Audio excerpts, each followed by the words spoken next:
Смяна на реалността. Вашата реалност е оформена от мислите, които подхранвате в ума си. Ако непрекъснато се оплаквате, клюкарствате, намирате извинения, много по-лесно ще намерите неща, за които да се разстроите, независимо какво се случва около вас.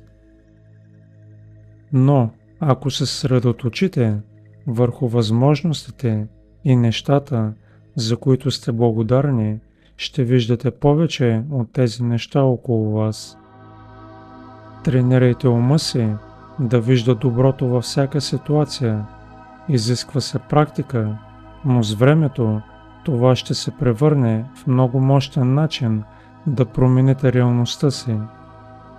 Вашето възприятие формира вашата реалност. Светът отразява обратно това, което проектирате върху него. Пренастройте мислите си, пренастройте своя свят. Първата стъпка за освобождаването от нагласата за оскъдица е да благодариш за всичко, което си и което имаш.